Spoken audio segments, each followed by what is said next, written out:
তড়িৎ প্রবাহের একটা সমীকরণ দেওয়া আছে অসম প্রবাহে। এখানে আমার 2 নাম্বার সেকেন্ডে কতটুকু চার্জ পরিবাহিত হয়ে চলে সেটা বের করতে বলেছে। এখন আই থেকে আমাকে বের করতে হবে কিউ এর ভ্যালুটা কত। সো সেটা কিভাবে বের করব?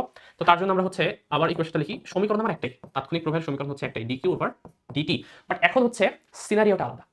এর আগে কিউ দেয়া ছিল, আই বের করতে বলেছিল যেটা আমরা ইজিলি করতে পারছিলাম। এখন আই দেয়া আছে কিউ বের করতে বলেছে। তাহলে এক কাজ করব, আমরা একটু আড়াআড়ি গুণ করে দিব। আড়াআড়ি গুণ করলে কি হয়? ডিকিউ সমান হয়ে যেত আমার আই ডিটি।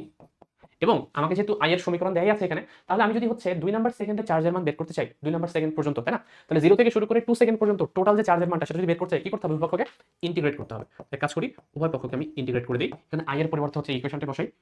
tq - t, এটাকে হচ্ছে ইনটু dt, একে জাস্ট ইন্টিগ্রেট করব। ইন্টিগ্রেশনের এটা হচ্ছে 0 সেকেন্ড থেকে শুরু করে যখন টাইমের মান 0 ছিল তখন চার্জের মান আমি 0 কল্পনা করব।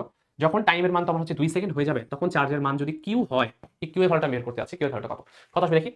তাহলে ডি কিউ ইন্টিগ্রেশন করলে জাস্ট কিউ আসে 0 কিউ, চাই হচ্ছে স্মল কিউ বসাই। আর এখানে কত আসবে? টি টু দি পাওয়ার 4/4 ইন্টিগ্রেশন তোমরা পারো টি স্কয়ার ডিভাইড বাই 2, দেন এখানে হচ্ছে 0 থেকে 2, এটা আসবে কিউ মাইনাস 0, জাস্ট কিউ বসিয়ে দিই আমি। 2 বসাই এখানে, 2 টু দি পাওয়ার 4/4 কত আসে? 2 স্কয়ার 4, 4 ইনটু 4 না 4 আসবে শুধু। 4 মাইনাস 2 স্কয়ার, 4 মাইনাস 2, 0 বসালে তো 0 আসবে সব। তাহলে আলটিমেটলি আসবে হচ্ছে 2 কুলম। এটা তো আনসার দেয়া আছে। তার মানে আমি পেয়ে গেলাম যে 2 কুলম চার্জ হচ্ছে পরিবাহিত হয়ে চলে যাবে। এখন বোঝা যাচ্ছে কিনা?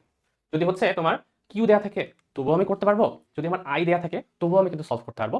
সেম মেথডে একবার যদি তোমাকে ডিফারেন্সিয়েশন করতে হবে, একবার হচ্ছে তোমাকে ইন্টিগ্রেশন করতে হবে। এটাই পার্থক্য।